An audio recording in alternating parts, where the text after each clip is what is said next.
Congolais, unis par le sang, unis dans l'effort pour l'indépendance.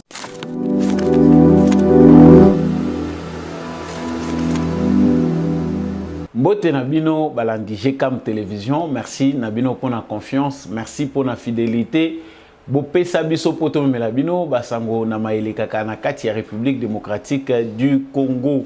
De partout oyo boza kolanda biso à travers mokili mobimba na tombeli bino boye malamu na kati ya émission oyo Debout Congolais ezalaka émission na bino esengaka na bana mboka nyonso totelema po na likambo ya mboka à travers analyse, décryptage ya information to pesa kabino ezali nouveau éclairage na epeseli ba information nyonso elekaka na kati ya République démocratique du Congo. Mbote papa Gérard Kabeya pesa kabiso opportunité à représenter émission oyo na itando ya GCAM Télévision. Mbote pe pa na bino balandi vraiment na bino bato bozolanda biso à partir ya espace Grand Kasai, boza na Mbujima, boza na Kananga, bozali na Lubefu, na Sankuru, boza na Lodja, boza na Katakokombe, boza na Mai Ndombe, boza na Kasangolo, boza na Boma, Mwanda, boza na Matadi, boza na Bukavu, boza na Bunia, boza na Goma, boza na Kisangani kuna, boza na Kindu na Maniema, bozali na Grand Équateur, bozali na Bokungwike, la Guado, Gemena, na ba ville mususu ope na tangite o na tangite na Kasai, boza na Mwene Ditu, boza na Nganda Njika, boza na Kabeya Kamwanga. Vous êtes là-bas partout où vous vous retrouvez na pesibino vraiment matondo mingi ndenge boponi émission oyo. Bozala na kuna na nini na Lubumbashi, boza na Kolwezi, bozali na Likasi, bozali na Kasumbalesa kuna, bozali na ba ville ebele ya espace Grand Katanga na tombeli bino pe boye malamu bino batu boza kuna na espace Grand Katanga. Bino bato a Grand Bandundu na bosani bino te bana ya Idiofa, bana ya Kenge, bana ya Kikwit, bandeko na biso a Kayemba, batu baza kuna na boka bapende kuna, boza ebele tito koma na Luange kuna, bino nyonso, bandeko na ngai ya Kasongolunda, bino pe, bandeko na nga bayaka, bino nyonso, vous faites partie de la famille des beaux Congolais, boza ebele ya kokomela ngai à travers le monde entier, que vous soyez à l'intérieur ou à l'extérieur, aux États-Unis, à Dallas, na Illinois, na Californie, Caroline du Nord, Texas, vous êtes dans la ville ébélée aux États-Unis d'Amérique, vous êtes au Canada, Québec, Montréal, vous allez na Russie, vous êtes en Australie, vous allez na Chili, ba Congolais, vous komi mokili mobimba, na kozwa tango ébélé tena tanga bino nyonso. Bandeko pe ya Italie kuna bolobi bozali natanga kabino te, bandeko ya Angola buna boza kuna na Zambie, boza na Afrique du Sud, boza na Tanzanie, boza na Namibie, vous êtes au Madagascar, vous êtes en Australie, Chine, Japon, vous êtes dans plusieurs pays du monde, ba pays phares lokola bino mutu bodominaka, boza na France, boza na Belgique, boza na Allemagne, boza na Londres, na bosanité na Angleterre kuna na tangi ba ville nyonso po na titoye bino lelo eza week-end pour vous dire que nous formons tous la grande famille Otobengi Debout Congolais loba ville na yo na kozanga pe kotanga ngote même na prochaine émission na tutoya kabino parce qu'on est ensemble. Vraiment il n'y a pas de souci, mais lokola na momesano eza ndenge na belaka mbela ndenge ba belaka lokola na misa pona koyebisa mutu nyonso ete justice ya Nzambe moto moko te aishapaka na contrôle nango. Soki yo olelinu osepeli osali fete omeli champagne olobi justice ya mokili yo olongi yango. Soki pe justice ya mokili politique ekokanga yango kati, mais oyo ya Nzambe moto akangaka yango kati azalaka te. Kuna complaisance ezalaka te. Justice ya Nzambe ezanga corruption, justice ya Nzambe ezalaka na moto aishapaka na contrôle nango te. Tant ozo sala mabe yeba tôt ou tard okufuta ba acte na yo. Ce qui est sur terre te yeba que même dans l'au-delà vous finirez par payer les prix de vos actes. Ko ele la ko sala fête te poto yebi te nine ko lega au soir de la vie ou bien kaka na kati ya fête yo za ko célébrer nine ko ya na sima. Ezambwa kila te, c'est une émission sans polémique. Na ke na lombango na kati ya actualité. Actualité na memele bino lelo ezali pe comme ma biso na réflexion to moni ba chef coutumier association ba chef coutumier à Congo na président na bango ba sala ki bongo marche oyo ba association ba chef coutumier ba sali ba kendaki na ambassade ya Rwanda ba longwe kuna ba keyi na présidence de la République ba lobby po na bango ba sengi na président de la République baza ko loba communauté internationale yoka ba lancer ultimatum na Rwanda Azwa à récupérer ma troupe naïe. Sinon pas, il demande au président de la République que Atika Bango basala.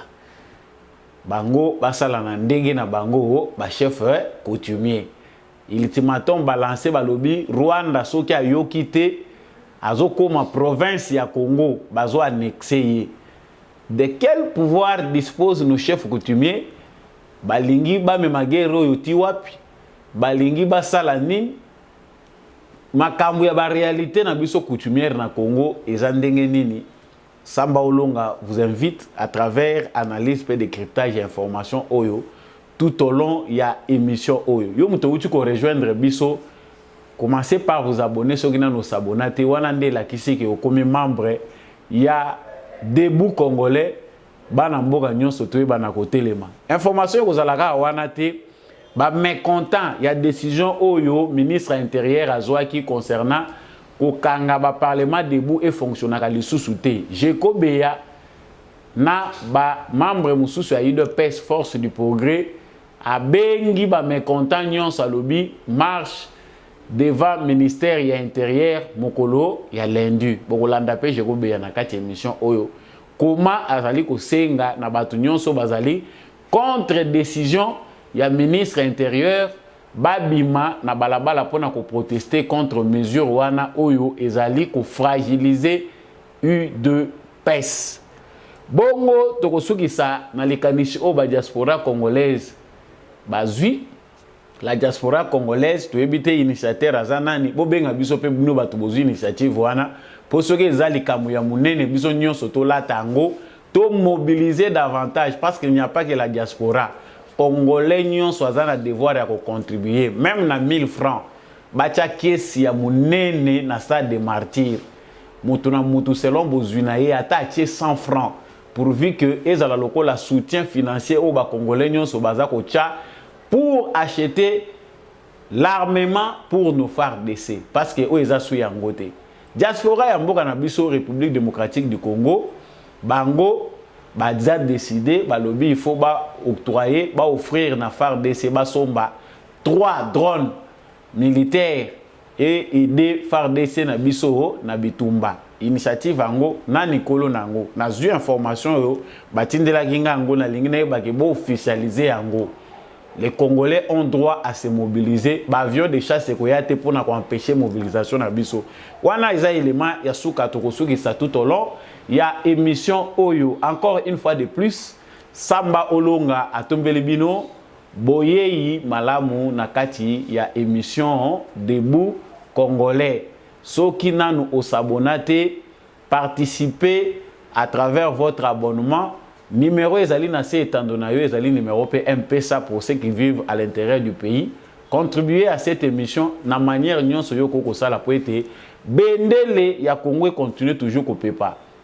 Nazongi na lombango na sommaire ndenge na utayi ko lobelango awa réaction à ba chef coutumier na biso avant na banda commentaire na sengi na régie apesa biso réaction oyo ba propos ya président et association à chef coutumier la République démocratique du Congo, Ndesimatozongi pour la analyse. C'est sous un soleil accablant que le chef coutumier, réuni au sein du Conseil supérieur de l'autorité traditionnelle et coutumière, au marché de la gare centrale, en passant par la MONUSCO, l'ambassade du Rwanda, pour chuter à la présidence.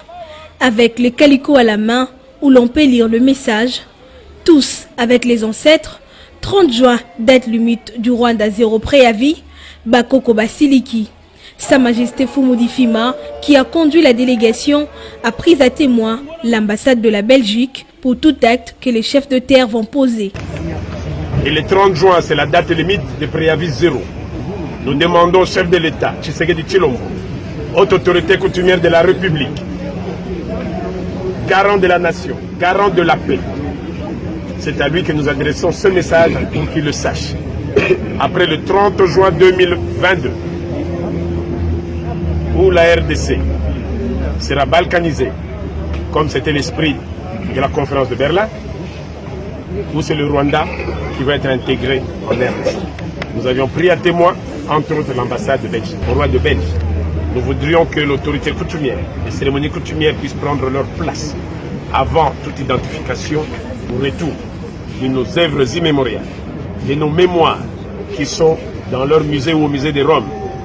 Nous avions également mis en garde toute autorité, civile, politique ou coutumière soit-elle, qui s'évertuerait à déstabiliser l'autorité coutumière ou à déstabiliser notre corporation. À l'étape de la présidence, Fumudi Fima a, avant de déposer les mémorandums auprès du représentant de la présidence, a révélé que le Congo risque d'être pris par ruse de la communauté internationale. Mais nous venons de considérer que les derniers événements montrent clairement que notre chef de l'État risque d'être contourné s'il ne fait gaffe.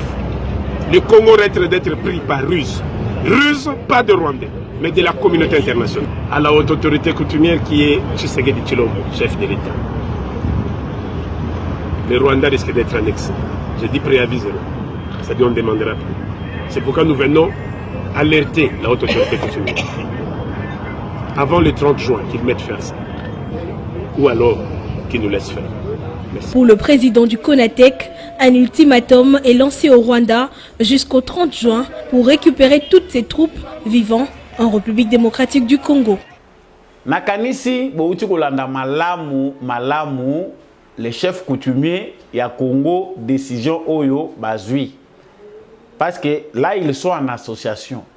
Mais nakanisi que maloba oya bimisi ezali mutuya ezali makambo oyo biso tozelaka. En Afrique, la coutume compte. C'est la coutume qui précède les droits. Coutume yangonde mutukutu yaka ezalaka bato basali droit bayebi rôle ya coutume pona makambo etali mibeko na kati ya mboka.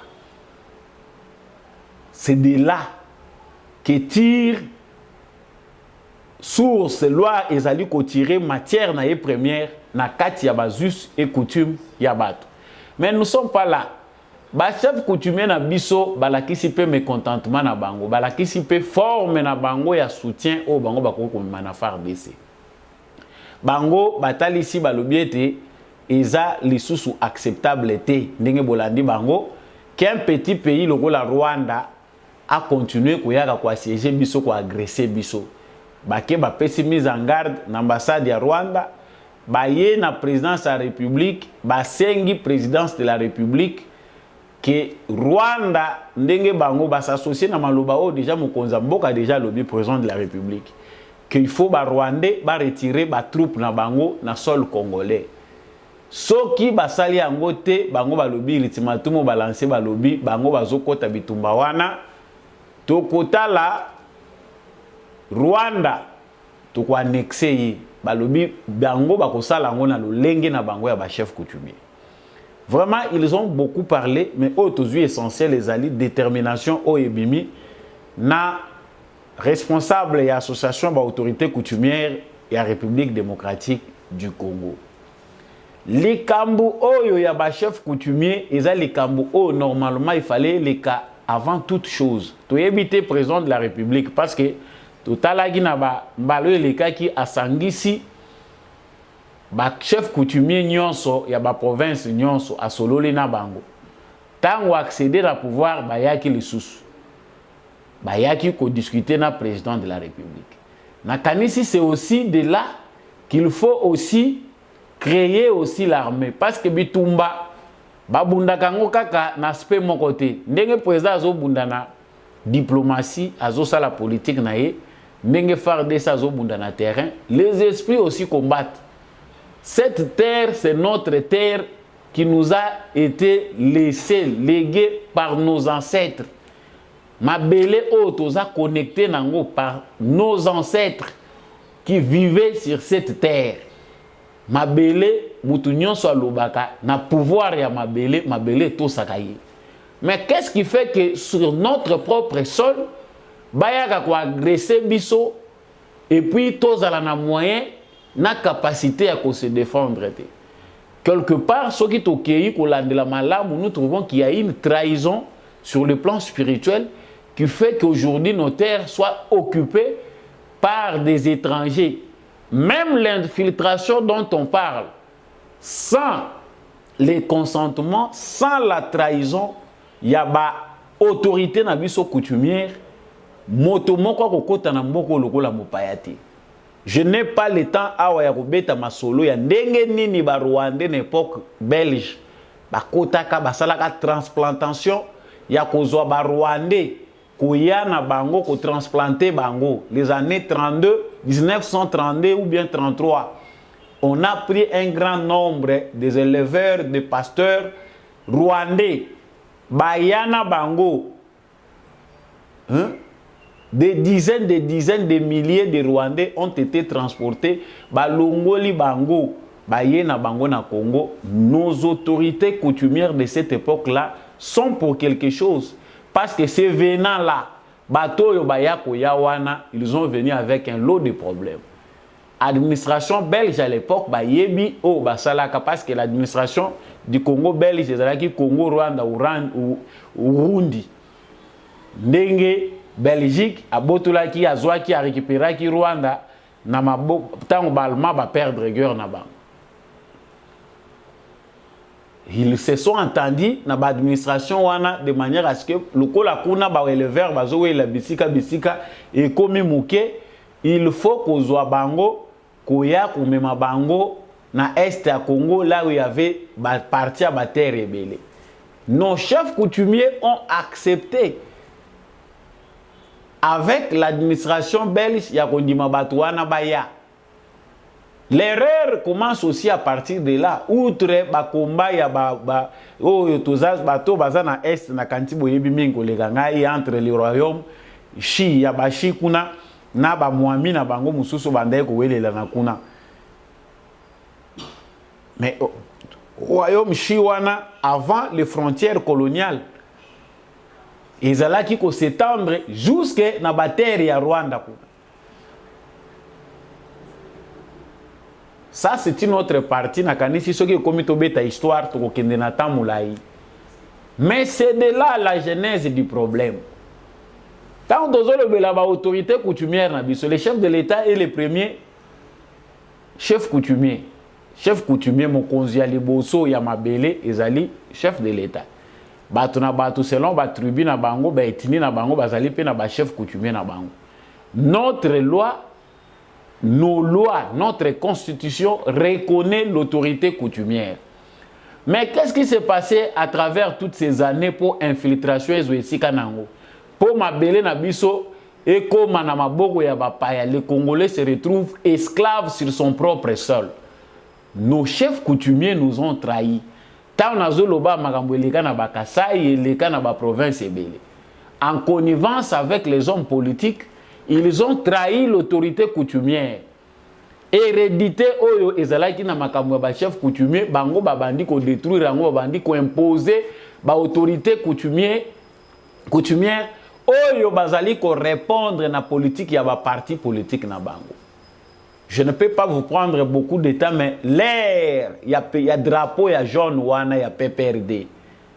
Ils allaient vraiment révéler bino comment bakei ko kata biso na musisa pour trahir biso ndenge sengelaki.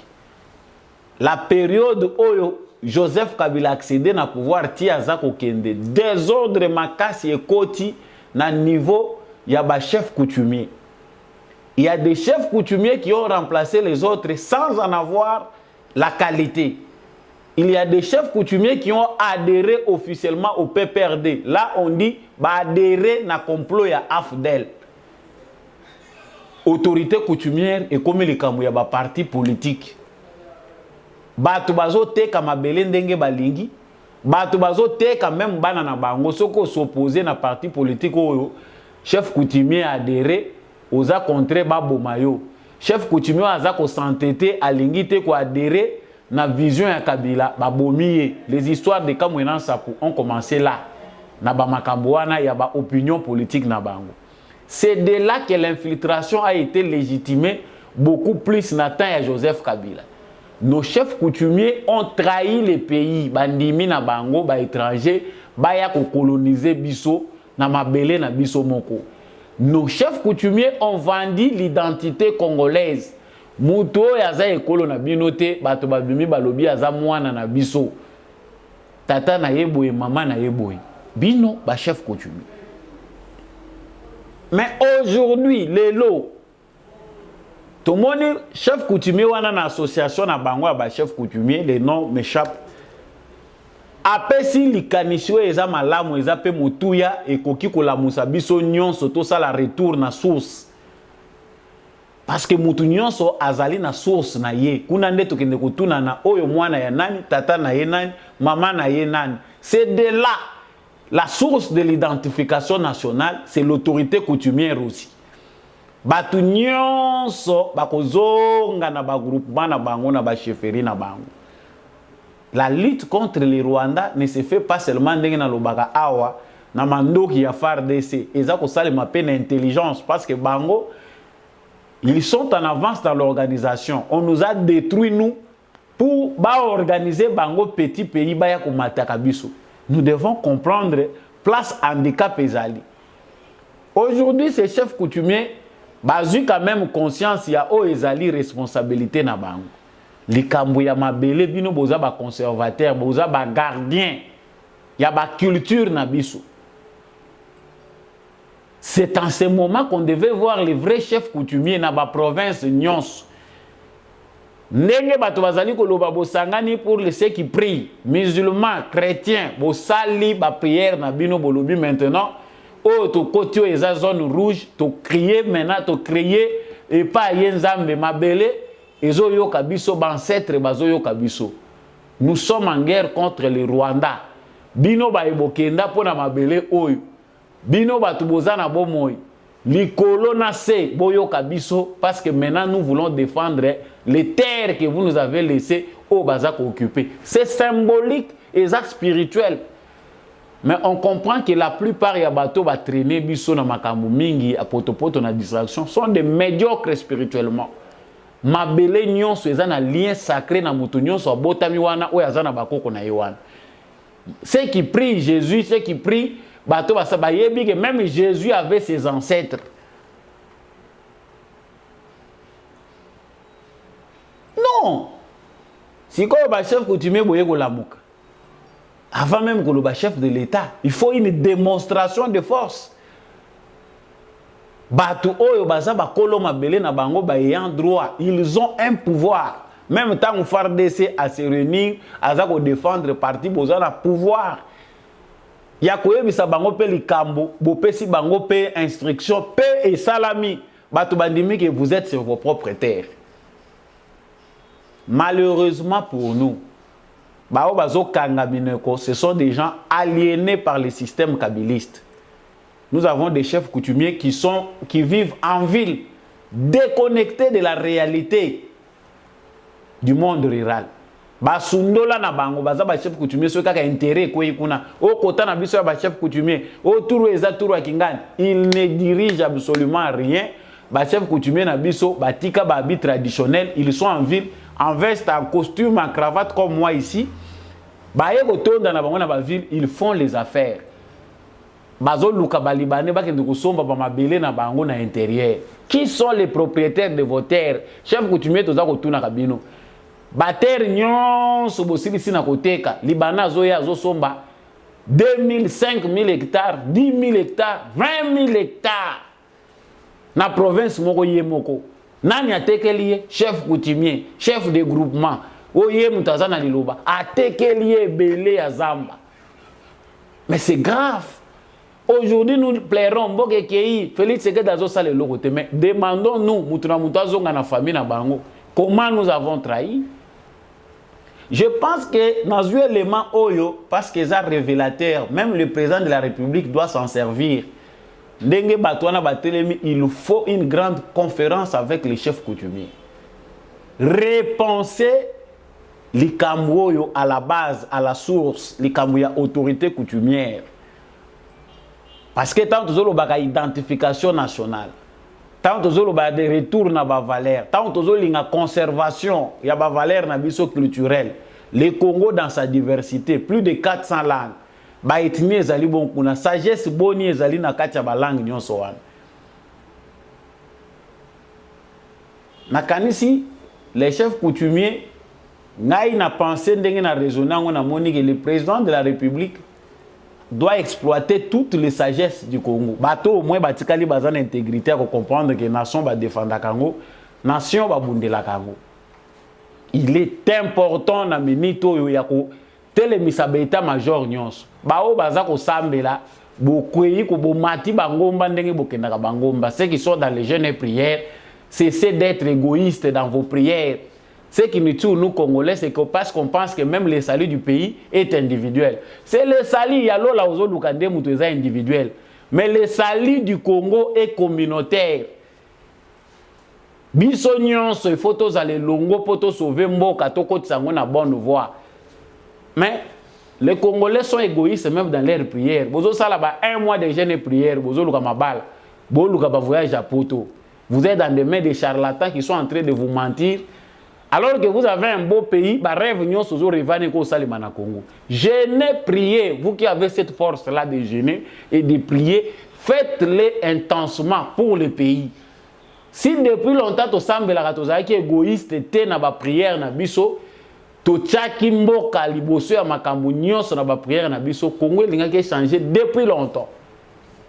Malheureusement pour nous, la plupart des Congolais qui prient font des fois gaspillage ya temps, gaspillage d'énergie, parce que les prières là, même Nzambe yemo kwa zo seka biso. Le kambu ya mabele, bataille la kanano mabele. Oh nyonso tikali et ko résulter sima ya réponse auto ko zo pona mabele auto vandi. Po to ki mabele ke biso nyonso auto mwangani to za lisusu.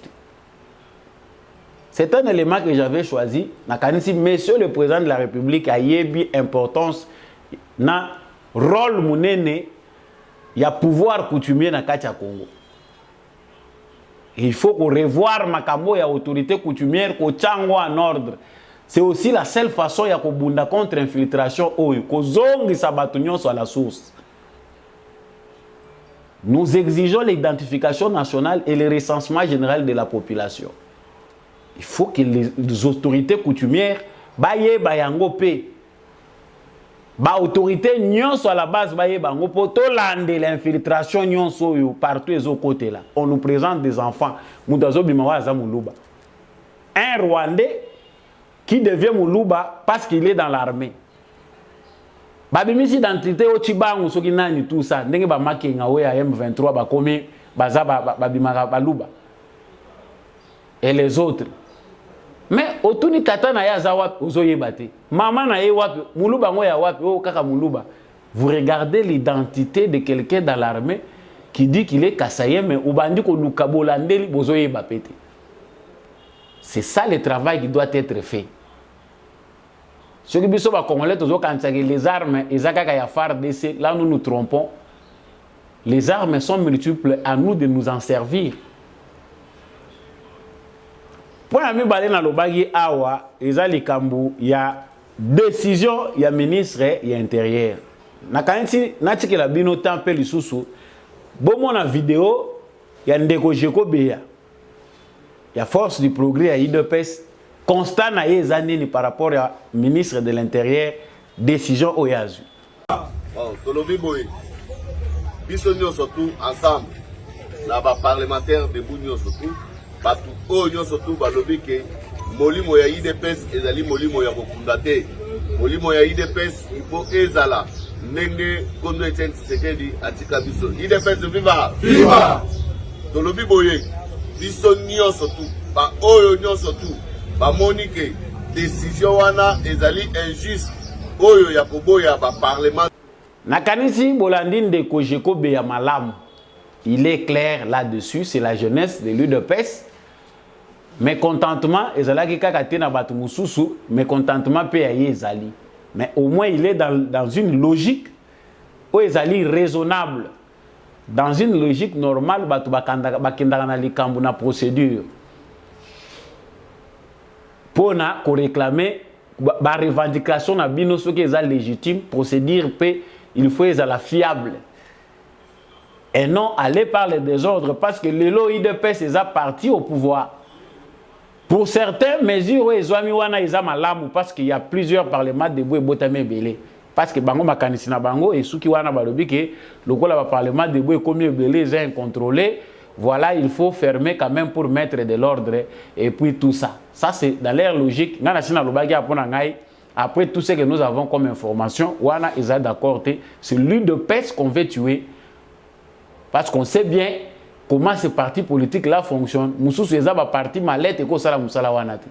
Je connais clair à ça que benga que batunion so baza contre décision ya selo bagende na ministère et intérieur. Et ça ce n'est pas surcharger les chefs de l'État. Na moment oyo batu baza mobiliser kozala derrière chef derrière ba FARDC. Angouema eza makasi moi fil patriotique eza côté le chaque jour batu nyonso baza quand même ko renouer na conscience nationale que il faut tous à la simama pinga na biso il faut que ça cesse. Mais voilà à cause des décisions irréfléchies comment le ministre de l'Intérieur va encore nous amener dans une distraction. Parce que quand maintenant l'IDPS batu bazo ko bimana balabala non ba ko bimana balabala le lundi pour aller revendiquer décision à lui. Mais ça devient une distraction.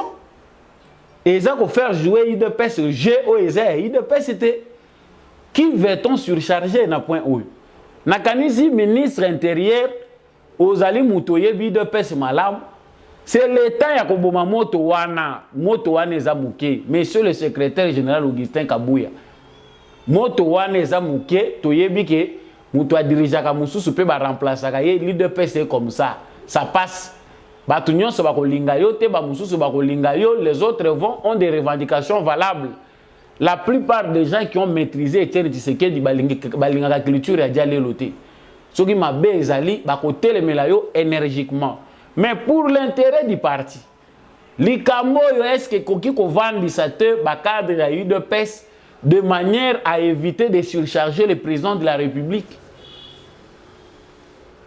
Ça, c'est une petite question qui devait être résolue à l'interne. Sans que toutefois, il y ait parce que tant marcher, les inciviques, ça existe toujours. C'est donner du travail à les policiers alors que Bazali occupé ou que négocie les samakamususu, il y a insécurité, ba poche mususu ezali ailleurs, ba ya kokota suna musala ya kulandela makambo tozo encadrer manifestation ya IDPS pour la nini baza contre mesure wana. Je pense que dans la lobby, tokoloba lisusu mingi te pas tant tozo lobaka lobakango, ezobima on dirait toza contre batu. Non, les chefs de l'État, quand on veut l'aider, c'est par des actes. Diaspora congolaise bolobi que il faut qu'on se mobilise. Numéro ezali, il faut qu'on somba armement na armée na biso. Na kanisi, il faut qu'on ningise lango penda manzanza. Parce que dans le Congo, on peut mobiliser comme ça quelque chose pour les biens, mais on va détourner. Si c'est une initiative, trouver une source officielle avec une transparence sans précédent, de manière que ça les magie, moyen un franc, ils attaquent. Possibilité ezali même la présidence de la République on a tous vu ataba inspecteur à IGF peut batelemi baza ko inspecter parce qu'au Congo bato ba komi ko banga bato ba banga mingi justice te ba banga na bango IGF ko créer une structure spéciale journée spéciale il y a mobilisation il y a ba fonds pour nos FARDC. On comprend ici que tous en la situation moko ezo senga pe que ba voisin ba respecter biso. On voit bien que notre armée équipement, même ça ne fait pas du bien. Nous sommes équipés, mais tous sous-équipés. Il faut que la mobilisation de Congolais, mais concret. Et pour ça, la communauté internationale réflexion que les Congolais, si c'est une initiative de la diaspora, Faites ça dans une transparence de manière à ce que diaspora nyonso azala na idée ya koyeba où il faut envoyer des fonds. Ba fonds neto ya à l'intérieur awa epa na biso bolim zanga na zo s'attaquer na mututé et kolimwa kaka et kokata na kaka. On connaît ce que nous sommes nous Congolais, partout Congolais ça bebisa na ye. Même muto bazo prétendre sérieux okoyo kaka ki bebaki et saliboye et transita ki boye non. Il faut source moko spéciale guichet moko unique et ko permettre que mutu nyonso apé sambongo na ye botie nini moko soki ezali ke totie stade de martyr ou bien lieu palais du peuple. Rendez-vous, il y a mobilisation, il y a des fonds pour na faire des sénabiso. Ils ont besoin de moyens. Notre gouvernement a beaucoup de priorités. Gouvernement nabiso azana makambo ebele zo senga a canaliser ba recettes pour l'intérêt du pays. Batoazo lukakolia dans toutes les provinces, on a besoin d'eau, on a besoin d'électricité, toutes les provinces ont besoin de routes. Toutes les provinces ont besoin des écoles de qualité. Ben, quand les autres répondre à la norme, Banzela, Bilogo Belé, Batouazan a besoin de désenclaver. Exode rural, comment il faut qu'on résoudre Rango. Félix Sekedi a fournir ben fort. Ce qui fait que le budget militaire dans Bisso, ils allaient vraiment mouquer par rapport, il y a besoin de sécurité au Congo Mobimbeza n'a besoin. Si les Congolais sont prêts à se mobiliser, parce que même Moutou 500 et qu'on compter, mais au moins que ça soit orienté à la Kezali, il y a tout un peuple. Moukili Mobimba Pende sentir que les Congolais sont mobilisés. Et lorsque ceux qui toko sala mobilisation sur les Congolais, ça montre que tous a déjà unis. La plus grande menace de la communauté internationale contre le Congo nous empêche de nous unir. Biso ba Congolais chaque fois que tous a devant décision moko à prendre ou bien devant moment moko important. On veut toujours nous empêcher de nous unir. Déjà, tout de suite, yebi bango. Bato bazalaka soki baninga nyonso bazo kende na gauche, bango bakoya ko mena bino na droite. So bo kende na droite, bango ba mina gauche. Awa ba Congolais baza mobiliser balobi biso nyonso sima phare de Katumbi balobi Tshisekedi kende ko solola sikoyo na banani, il faut un dialogue. To éviter concrètement ce que Kamita tout dit, les métiers comme Katumbi, ce qu'ils disent, boye bisa biso na clairement. Ils veulent nous dire quoi par rapport à la situation de l'Est. Il faut dialogue, il faut négocier. On va négocier quoi? Pendant que les Congolais bazako boya na bango makambo communauté internationale, Katumbi nous ramène au débat et négociation. Tshisekedi a déjà répondu. Les négociations ezalité pour des organisations criminelles ou bazali terroristes. M23 azali classé terroriste na gouvernement congolais. Peu importe ce qui batumusu bazali Kondimangote, mais le Congo a déjà levé l'option de ne plus collaborer avec tous ces mouvements-là criminels, Oyoba Rwandais et les autres nations basées derrière Bango. C'est simple, yo zongi si batuna piste le bibo kende ko négocier. Nase njoka yonde mutozana Bango. Kabila Katumbi avec les M23 en train de kotinda Bango, ba comme le rôle à Bango mutu baza ko représenter ben intérêt na Bango auprès à Félix Tshisekedi. Je n'ai pas le temps de beaucoup parler ici. L'air est à la mobilisation générale. Télévision ezalaka ngonga na pesi bino matondo ndenge bosepeli kolanda émission oyo debout congolais soki ya solo ozalaki vraiment na rendez-vous ya plateau de patriotes oyo ezalaka mesa na bino po ete patriote nyonso azala connecté na ba réalité za koleka République démocratique du Congo. Abonnez-vous, partagez nos émissions, envoyez-nous vos commentaires et vos suggestions. Yebisa pe voisin na yebi ke ba émission to sala ke sala ka pe lié na ba débat parce que une pensée oui notre et qu'on créer pe débat mais c'est dans l'unité dans l'amour que nous allons construire notre très et cher beau pays. Ce qui peut se plaire une émission na ngate on reste congolais. Merci l'équipe technique ou accompagnant kingai yandeko mbi à chaque po être mission oyo et comme na etandona bino pe bo mona yango. Merci Nabino Bolandinga en direct à Durba, merci pe Nabino Batu Bolandinga à partir il y a Australie, tout le monde a na prochain rendez-vous.